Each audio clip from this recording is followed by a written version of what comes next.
Okey, so untuk video kali ini pula, cikgu akan berkongsi macam mana kuasa pengayunan dan kuasa penembusan yang dipunyai oleh zarah alfa, beta dan gamma. Okey, kita dah tahu zarah alfa, beta dan gamma ni terhasil daripada proses pereputan radioaktif. Okey, di mana satu nukleus unsur yang tak stabil mereput menjadi nukleus yang lebih stabil dengan cara memancarkan zarah alfa, beta dan gamma. Okey.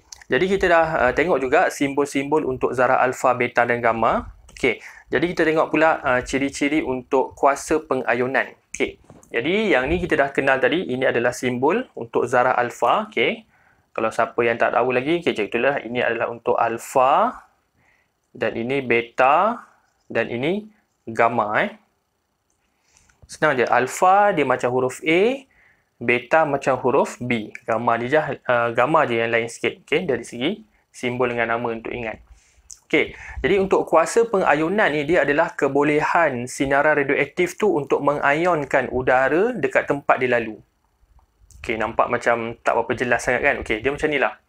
Okay, macam udara yang ada dekat sekeliling kita sekarang, kita boleh anggap udara tu dalam keadaan neutral. Okay, maksudnya ion positif dengan negatif tu dah bergabung, so menjadi udara tu neutral. Sebab ada ion positif, katakanlah ion positif tu positif 2, ion negatif tu negatif 2. Jadi bila dia bergabung, so jadi charge dia akan jadi neutral. Okay, jadi maksudnya udara yang ada dekat sekeliling kita ni adalah udara yang neutral. Okay. Jadi bila sinaran radioaktif ni lalu dekat udara tu, okay, sinaran radioaktif tu boleh mengayonkan ataupun mempengaruhi udara yang neutral tu, menyebabkan udara tu dia akan terjadilah positif balik, negatif balik. Faham tak? Disebabkan contohlah zarah alfa lalu kan, zarah alfa lalu dekat udara tu, udara yang neutral tu sekarang dah menjadi ion positif dan ion negatif. Maksudnya zarah alfa tu yang membuatkan udara tu daripada neutral dah menjadi positif dan negatif. Maksudnya udara yang neutral tu dah terpecah jadi ion positif dan ion negatif. Okey, boleh. Itu maksudnya kuasa pengayunan. Okey, ionization power. Okey, jadi kalau kamu tengok kat sini, okey, kuasa pengayunan yang paling hebat dimiliki oleh zarah alfa. Kan, sebab kita tahu zarah alfa ni dia punya persamaan dia adalah 42He. Dia punya notasi dia dalam radioaktif. Okay. Cara penulisan dalam radioaktif dia adalah 42He. Ini 42He. Okay, di mana kalau kita tengok dia punya nombor nukleon dia ada 4. Okay, nombor proton dia ada 2 untuk nukleus helium. Nombor proton 2, nombor nukleon 4. Jadi maksudnya zarah alfa ni dia punya kuasa pengayunan dia tinggi. Kan, sebab dia punya nukleus tu, dalam nukleus zarah alfa tu ada 2 proton dan 2 neutron. Kan, jadi dia punya positif dia adalah, dia punya charge positif dia kuat. Kan, sebab kita tahu dalam nukleus sesuatu zarah ada 2 benda je. Ada 2 partikel iaitu proton dan juga neutron. Proton adalah positif, neutron dia tak ada charge. Jadi nukleus tu sendiri bercas positif. Okay, nukleus tu bercas positif. Jadi kalau kita tengok kat sini, helium ni charge dia positif lah. Sebab nukleus dia tu ada 2 proton, 2 neutron. Jadi neutron tak ada charge, proton ada 2 positif. Jadi charge untuk nukleus helium ni adalah positif 2 nilai dia. Jadi dengan nilai positif 2 tu, dia boleh mengayonkan udara dekat tempat dia lalu. Jadi sebab itulah kuasa pengayunan untuk zarah alfa ni adalah nombor 1. Dia paling hebat. Okey, boleh. Kita tengok pula untuk zarah beta. Okey, kita tahu zarah beta ni dia punya simbol dalam persamaan dia adalah 0, -1 E, di mana zarah alfa ni adalah elektron yang bergerak pada halaju tinggi. Okey. Jadi dekat sini kalau kita tengok elektron tu sendiri, kita dah sedia maklum, kita dah belajar dah dalam kimia, dalam fizik, dalam bab elektronik pun kita dah belajar elektron ni dia bercas negatif. Okey, jadi maksudnya dia punya zarah beta ni pun boleh mengayonkan udara juga. Cuma dia tak sekuat macam alfa. Kan, sebab alfa dia positif 2. Elektron ni charge dia negatif 1. Jadi dia tak sekuat macam alfa. Jadi kuasa pengayunan untuk zarah beta ni adalah sederhana. Jadi kita boleh letak dia pada nombor 2 lah. Okey, nombor 2. Boleh.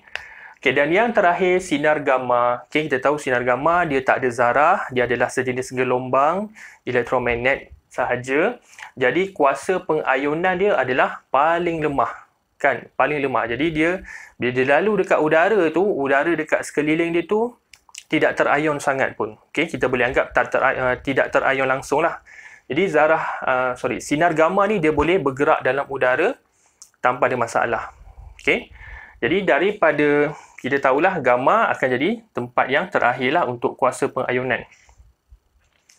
Okey, jadi daripada anak panah warna hijau ni menunjukkan julat pergerakan dalam udara ataupun jarak yang dilalui oleh sinaran radioaktif ni dalam udara. Kalau kita tengok, paling dekat dia boleh bergerak adalah alfa kan, sebab kuasa pengayunan dia tinggi, jadi dia boleh bergerak dalam udara tu pada jarak yang dekat saja, julat yang dekat saja.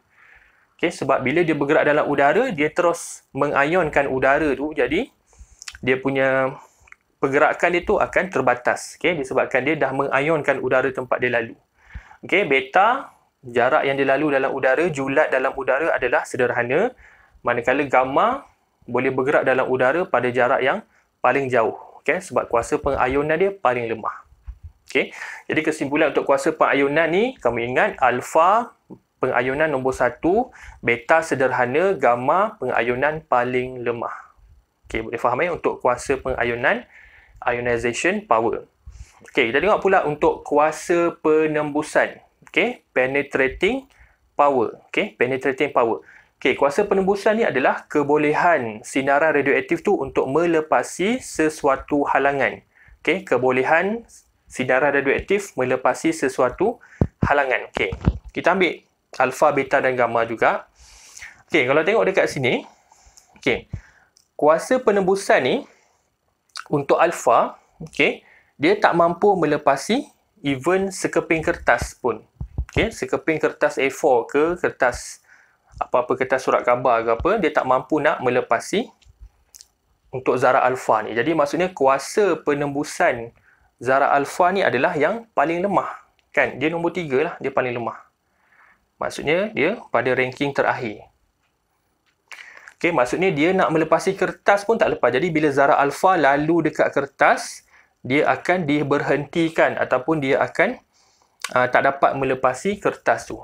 Okey, sekeping kertas saja. Jadi maksudnya kuasa penembusan untuk zarah alfa ni adalah yang lemah. Dia tak hebat lah, dia tak boleh menembusi sekeping kertas pun. Okey, untuk zarah beta, kalau kita tengok kat sini. Okey, zarah beta bila dia bergerak, dia boleh melepasi kertas. Okay, zarah beta tu boleh melepasi kertas, tetapi dia akan diberhentikan oleh logam aluminium. Beberapa milimeter aluminium. Maksudnya aluminium tu dalam beberapa mm. Zarah beta dah tak boleh lepas dah bila kena dekat aluminium. Tapi dekat kertas dia boleh melepasi kertas. Tapi kat sini bukanlah maksudnya zarah tu boleh melepasi kertas tu kita akan nampak kesan kertas tu berlubang. Tak ada lah kan. Maksudnya dia bergerak secara zarah tu. Zarah elektron tu kan kita tahu kan beta adalah elektron. Elektron tu boleh melepasi kertas tu. Okey. Dan dia akan berhenti pada aluminium. Okey. Jadi untuk zarah beta dia adalah sederhana. Kalau kita tengok kat sini dia nombor 2 lah. Dan dia sederhana. Okey, dan yang terakhir untuk sinar gamma. Kita tahu sinar gamma ni adalah sejenis gelombang elektromagnet. Okey. Kuasa penembusan dia kalau kita tengok dia boleh melepasi kertas, aluminium, dia cuma boleh diberhentikan oleh plumbum ataupun konkrit yang tebal. Okey, kalau untuk plumbum ni dia beberapa sentimeter plumbum. Plumbum tu kena tebal sikitlah beberapa cm. Kalau plumbum tu nipis sangat pun dia boleh lepas juga. Okey, jadi untuk beberapa sentimeter plumbum, okey, zarah gamma ni, sinar gamma. Okey, sinar gamma ni akan berhenti pada plumbum. Manakala kertas dengan aluminium ni dia boleh tembus. Okey, kertas dengan aluminium dia boleh tembus. Dia boleh melepasi. Okey, ataupun sinar gamma ni dia berhentikan oleh konkrit yang tebal. Okey, dinding konkrit yang tebal, sinar gamma pun tak boleh lepas juga. Okey, jadi kalau kita tengok kuasa penembusan gamma ni adalah nombor 1. Dia paling hebat. Okey, kuasa penembusan dia paling hebat. Okey, jadi kesimpulan untuk kuasa penembusan ni adalah sinar gamma adalah nombor 1 Nombor 2, zarah beta, dan yang paling lemah adalah zarah alfa. Okey, jadi kalau kita bandingkan kuasa pengayunan dan penembusan ni, dia akan jadi berkadar songsang ataupun dia akan terbalik. Okey, kalau untuk pengayunan yang paling hebat adalah alfa, kan zarah alfa paling hebat untuk pengayunan, tetapi dalam penembusan zarah alfa yang paling lemah. Okey, boleh. Kuasa pengayunan untuk sinar gamma yang paling lemah. Kuasa pengayunan dia paling lemah untuk gamma, tapi penembusan dia paling hebat. Okey, dia terbalik macam tu. Jadi kita boleh buat kesimpulan ataupun kita boleh buat ayat yang menyatakan hubungan antara kuasa pengayunan dan kuasa penembusan ni adalah semakin bertambah kuasa pengayunan, semakin berkurang kuasa penembusan. Okey, faham macam itulah ataupun sebaliknya lah. Okey, semakin bertambah kuasa pengayunan, semakin berkurang kuasa penembusan sesuatu zarah radioaktif tu. Okey. Boleh, jadi cikgu harap penerangan cikgu yang ringkas ni boleh difahami, betul-betul ingat. Okey. So nanti cikgu akan share pula untuk pergerakan sinaran radioaktif ni dalam medan elektrik dan juga medan magnet. Okey, so jumpa lagi dalam video akan datang. Terima kasih.